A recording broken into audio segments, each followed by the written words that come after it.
இருந்த கடல் போராளிகள் அவர்களுக்கு தான் இப்போ பார்த்தீங்கன்னு சொன்னால் யுத்தம் நடைபெற்ற காலப்பகுதிகளில் அவர்களுக்கு தான் தெரியும் சர்வதேச கடற்பரப்புக்குள்ள எவ்வாறு நுழைகிறது, எந்த நாட்டுக்கு எப்படி போகணும், ரேடரில் பிடிபடாமல் எப்படி போகணுன்ற விவரங்கள் வந்து ஒரு சில கடல் புலி அந்த படகோட்டிகளுக்கு தெரிஞ்ச விஷயம். தமிழீழ விடுதலை புலிகளை இலங்கையில் வந்து மீளுருவாக்கம் செய்வதற்கான வாய்ப்பு இருப்பதாகவும் இவர்கள் செய்தியை குறிப்பிட்டிருக்கிறார்கள். தாவூத் இப்ராஹிம் சிண்டிகேட் என்ற வந்து பெரிய போதைப்பொருள் பெரிய பிஸ்னஸ் செய்கிற கடத்தல்காரர்கள். அவர்கள் ஒரு குறிப்பிட்ட டைமில் பார்த்தீங்கன்னு சொன்னால் அவங்களோட கேங் எல்லாம் வந்து அழிக்கப்பட்டது.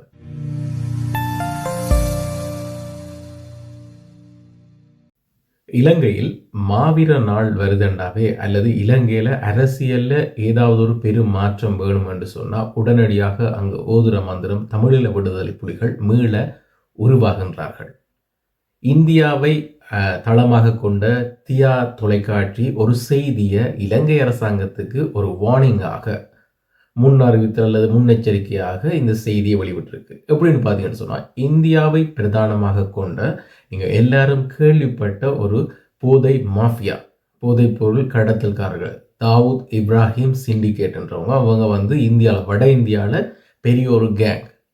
இவங்களுக்கும் இலங்கையை சார்ந்த தமிழீழ விடுதலை புலிகளில் எஞ்சியிருப்பவர்களுக்கு, அதாவது இறுதி யுத்தம் 2009 ஆயுத போராட்டம் மௌனிச்ச பிறகு ஒரு சில பேர் எஞ்சி இருக்கிறார்கள் முக்கியமானவர்கள்.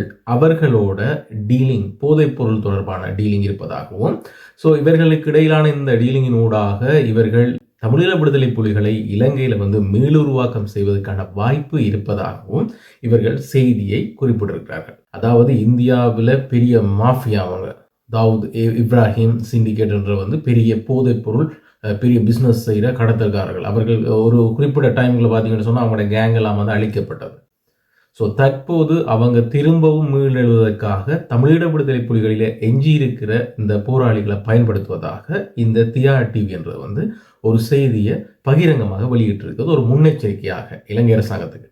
ஆனால் இலங்கை அரசாங்கமோ அல்லது சர்வதேச போலீசாரோ, இன்டர்போலோ அல்லது இந்தியாவின் உத்தியோகபூர்வ ராவோ இதை வந்து உத்தியோகபூர்வமாக வெளியே சொல்லலை. ஆனால் இப்படி ஒன்று நடந்து கொண்டிருப்பதாக யூகித்து இந்த தொலைக்காட்சியில் இந்த செய்தி வந்திருக்குது. அது ஏன் அப்படி வந்ததுன்னு சொன்னால், தற்போது பார்த்தீங்கன்னு சொன்னால் இலங்கையை பொறுத்த வரைக்கும் போதைப் பொருள், பாதாள உலக கும்பல்கள் இவையெல்லாம் வந்து அடக்கி ஒடுக்கப்பட்டு கொண்டு போகிறார்கள். அவர்கள் பரந்த அளவில் செயற்பட முடியாத ஒரு சூழல் வந்து இலங்கையில் உருவாக்கப்பட்டிருக்குது. இவன் பார்த்தீங்கன்னு சொன்னால் கிட்டடியில் கூட மத்திய கிழக்கில் இருக்கிற இதோட தொடர்புபட்ட குற்றவாளிகள் கூட இலங்கை அரசாங்கத்தில் சரணடைவதாக தெரிவிச்சிருக்கிறார்கள். ஸோ இவ்வாறு இருக்கும்போது இந்த கடல் வழி பயணங்கள் ஒவ்வொரு நாடுகளில் இருந்து முக்கியமான பிரதான போதைப்பொருள் குற்றவாளிகளுக்கான சப்ளை செயினிங் வந்து மாறி மாறி இடம்பெறுது. இப்போ கிட்டல பார்த்தீங்கன்னா ஒரு 2 நாட்கள் முன்னே பார்த்தீங்கன்னு சொன்னால் மாலைதீவு போலீசார் வந்து பல கோடி பெறுமதியான காசு, பல கோடி பெறுமதியான போதைப் பொருட்களோட வந்து இலங்கையர்களை கைது செய்கிறாங்க. இப்படி எல்லா இடமும் போதைப் பொருள் தொடர்பாக கைது இடம்பெறும் போது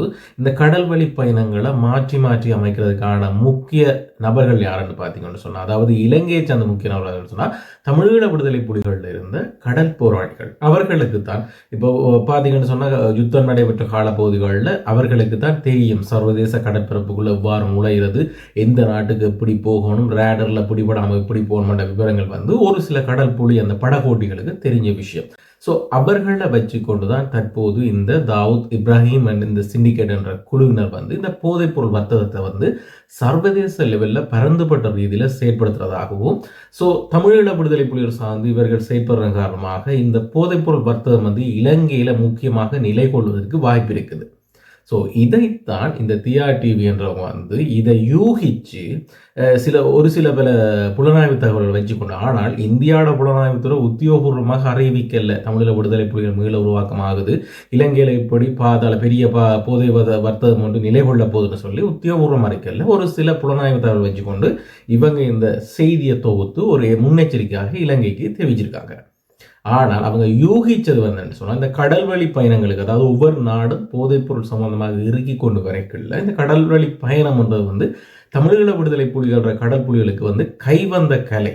ஸோ இதை யூகமாக வச்சுக்கொண்டு இவர்கள் இந்த செய்தியை வந்து வெளிவிட்டிருக்கிறார்கள். உண்மைக்குமே தமிழ் விடுதலை போராட்டம் என்றது வந்து மக்களோட உரிமைக்கானது. அது 2009 ஆயுத போராட்டத்தில் மௌனிச்ச பிறகு புலம்பெயர் தேசங்கள் இந்த உலக நாடு முழுக்கவும் தமிழர் அங்கங்கே பிறந்து பாருங்க, அங்கங்கே எல்லா இடமே தமிழ் விடுதலை புலிகள் வந்து இன்னும் உயிரோடு தான் இருக்குது. அது ஏற்றுக்கொள்ள வேண்டிய விஷயம். ஆனால் இலங்கையை பொறுத்த வரைக்கும் திடீரென்று இந்த மாவீரர் தினம் பெறும்போது புதிதாக ஆயுதங்கள் புதிதாக புலம்பெயர் தேசத்திலிருந்து இவ்வாறான நபர்கள் தான் இந்த ஆயத்தை ஒப்படைக்க சொன்னார்கள், இவ்வாறான நபர்கள் தான் இதை இயக்க சொன்னார்கள்.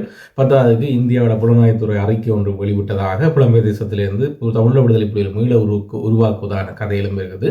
அதே வேளை அரசியல்ல ஒரு சில மாற்றங்கள் உண்டாகும் போது, இலங்கையில அரசியல் வட்டாரத்தில் ஒரு சில மாற்றங்கள் உண்டாகும் போது அவர்கள் எடுத்துக்கொள்ற ஆயுதம் பார்த்தீங்கன்னு சொன்னா இந்த தமிழ் விடுதலை புலிகள் மீள உருவாக்குனர்.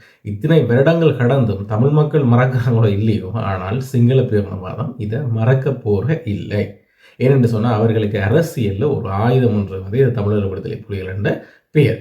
அந்த தமிழர் விடுதலை புலி அமைப்பு, இந்த தமிழர் விடுதலை புலி பெயரையோ அல்லது போராளிகளையோ தலைவரையோ நாங்கள் மறந்தாலும் சிங்களவர்கள் மறக்க போறல. காலங்காலமாக அவர்கள் அரசியல் எடுக்கிற ஒரு ஆயுதமாக இதை பயன்படுத்துகிறார்கள். ஸோ இதே சந்தர்ப்பத்தை வச்சுக்கொண்டு இந்த தருணத்தில் இந்த இந்தியாவை பிரதான தளமாக கொண்ட இந்த தொலைக்காட்சி இவ்வாறான ஒரு செய்தியை ஒரு புரளியாக கிளப்பி விட்டிருக்கிறார்கள்.